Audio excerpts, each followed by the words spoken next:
Hello दोस्तों, आपने कभी ना कभी अपनी ज़िंदगी में अपनी लाइफ में पेनों का प्रयोग ज़रूर किया होगा। आपके माइंड में ये क्वेश्चन भी आया होगा कि ये पेन किस तरीके से बनती है। तो आज मैं उसी के बारे में पूरी तरीके से बताने वाला हूँ। स्टार्टिंग से लेकर एंड तक ये फैक्ट्री में किस तरीके से पेन बनते हैं। उससे पहले मेरे चैनल को लाइक और सब्सक्राइब दोनों कर लीजिए।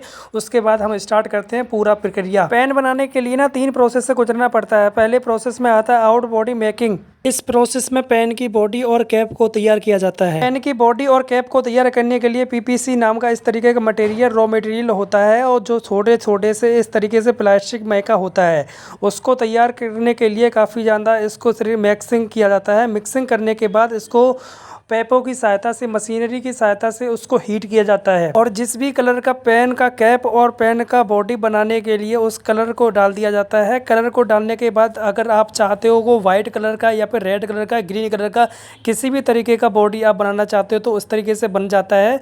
आप उसी तरीके का रॉ मटेरियल उसमें डालना पड़ेगा और उसमें थोड़े से कलर भी डालने पड़ेंगे, और इस प्रक्रिया से इस तरीके से पूरी तरीके से बॉडी उसकी बनकर तैयार हो जाती है। Step number 2, inner pair making के लिए सबसे पहले इंक का प्रयोग किया जाता है। जिस तरीके की इंक बनानी होती है उस तरीके का इंक लिया जाता है, और इंक लेने के बाद उसमें थोड़ा सा गुनगुना जैसा गोंद भी लिया जाता है। गोंद का प्रयोग इसलिए किया जाता है कि आपस में इंक जब भरने के बाद निकले ना, इस वजह से उसमें गोंद का भी प्रयोग किया जाता है। जिस भी कलर का लेना होता है उस तरीके से इस तरीके से निकालने के बाद पूरी तरह से उसको काफ़ी देर तक मिक्स किया जाता है, जिसमें आपस में जो मिल जाए और जो उसमें छोटे छोटे कट वगैरह होते हैं वो भी घुल जाए पूरी तरीके से। और उसके बाद पूरी तरीके से इंक बनकर तैयार हो जाती है। उसके बाद सबसे महत्वपूर्ण अंग पेन के बनाए जाते हैं। उसके बाद जो सबसे नीचे की तरफ जो गोल तरीके की चुंगी लगी होती है उसको बनाने के लिए एक पैप का प्रयोग किया जाता है। पैप को मशीन में डालने के बाद वो पैप इस तरीके से पैप को काटती है और पूरी तरीके से उसको ठोस कर देती है। अगर स्लो मोशन में देखो तो उसके बाद पता चलेगा आपको इस तरीके से ये बनता है।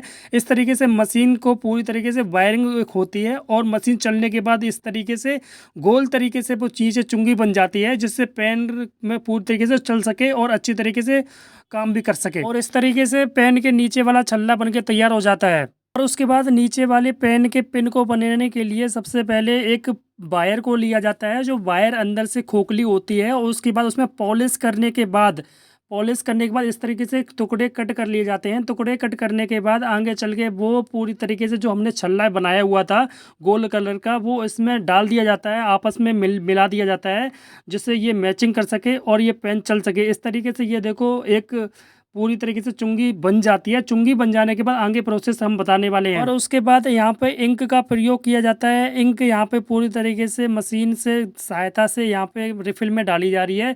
रिफिल में कंटिन्यू डालने के बाद आगे के प्रोसेस के लिए भेज दिया जाता है, जहाँ फाइनल प्रोसेस होने वाला है। और उसके बाद आपने अक्सर कभी ऐसे देखा होगा कि आपके जो पेन वगैरह होते हैं वो कभी कभी उल्टी कर देते हैं। इस तरीके से आपके पेन, जेब वगैरह, और कभी कभी आपका सामान जो जेब में रखा हुआ होता है वो पूरी तरीके से ख़राब भी कर देते हैं। उससे बचाने के लिए एक पेन के पीछे से ना इंक इस तरीके से डाली जाती है, जहां पूरी तरीके से पीछे की तरफ पेन का इंक कभी निकले ना। उसके बाद सारे पेन के पार्ट बनकर तैयार हो जाते हैं। उसके बाद असेंबल करने के लिए मशीन का प्रयोग किया जाता है। असेंबल करने के लिए यहाँ पर कैपों की सहायता से कैप में रिफिल पूरी तरीके से डालने के बाद और ऊपर से कैप भी लगा के पूरी तरीके से डन कर दिया जाता है, और पैकिंग करने के बाद मार्केट में भेज दिया जाता है। तो दोस्तों, कमेंट करके बताना आपको वीडियो कैसा लगा। ऐसे इंटरेस्टिंग वीडियो देखने के लिए मेरे चैनल को लाइक, कमेंट, प्लीज़ सब्सक्राइब कीजिए।